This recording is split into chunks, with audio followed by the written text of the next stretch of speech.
Yeah, I have this friend who's struggling in recovery, keeps relapsing, really in a lot of self-pity, a lot of resentment, a lot of replaying old events and stuff. It's tough this year going through that. I really had to latch onto a vision of the future. I really had to latch onto, like, I want to be successful in life, and that means I'm healthy, I'm emotionally stable, I'm in my kids' lives, I'm I'm helping other people, I have an income, I'm participating in society as much as I want to, which is very little. A vision of the future. The second part is to not use no matter what, because when you don't use no matter what, you learn tools to deal with life as life comes and on life's terms. There's going to be situations, and some of those situations might just be between your ears. They might not even be like in reality, but they're in your mind.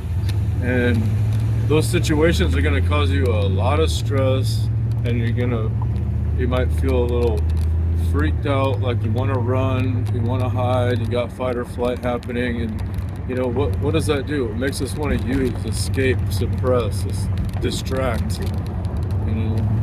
And when we're in that mode, if we find another way,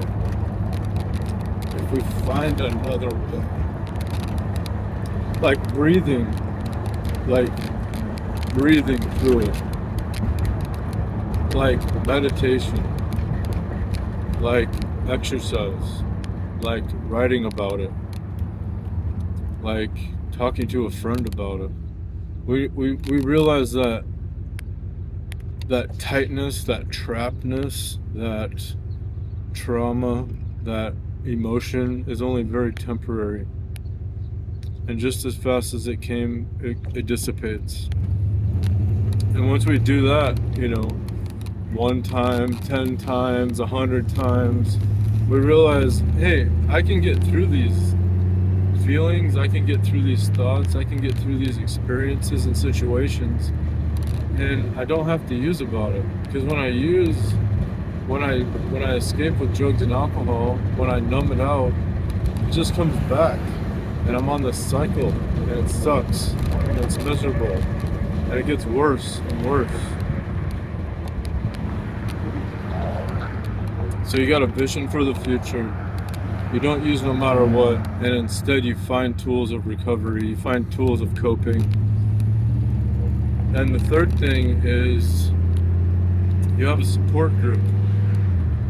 I use AA, you can use NA, there's Recovery Dharma, there's all kinds of support groups, grief groups, divorce groups, eating groups, sex groups, Sex Anonymous, meaning recovery from sex addiction, not sex groups. Weirdo.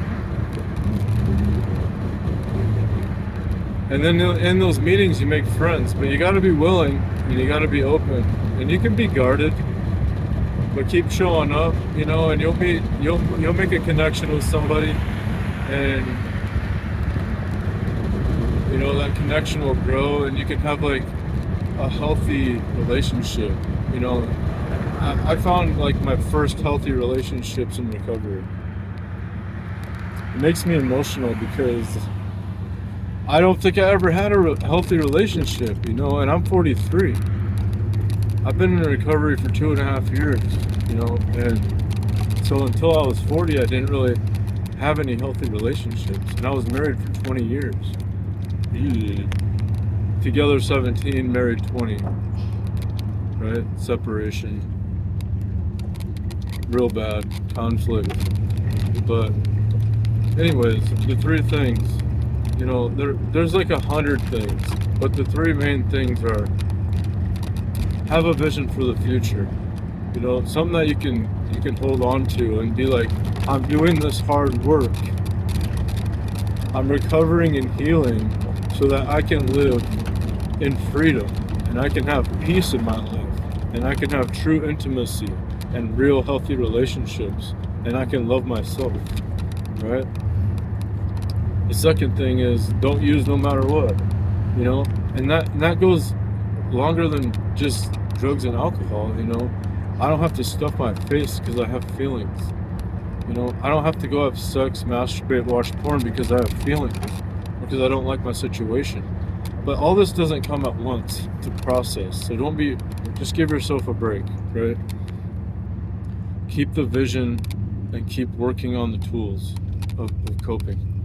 And then third, find a group, find a tribe, be vulnerable, go do fun things, find hobbies, go biking, play frisbee, join a club, read a book, join a writing class, go to church, anything, you know, with other people that are doing good things. I'm going to meet my buddy out at a park and we're going to walk for a while with his little dog that bites everybody and myself, but that's okay.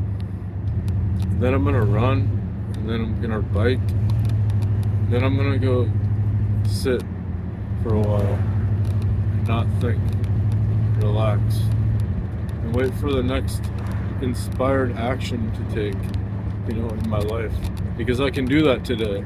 I'm not compulsive. I'm not running around like crazy. Next, gotta keep the feelings away. Gotta achieve. Gotta get more money. Gotta feel good. I don't have to live like that anymore. There's a lot of freedom in that. Anyways, thanks for watching. Love you guys.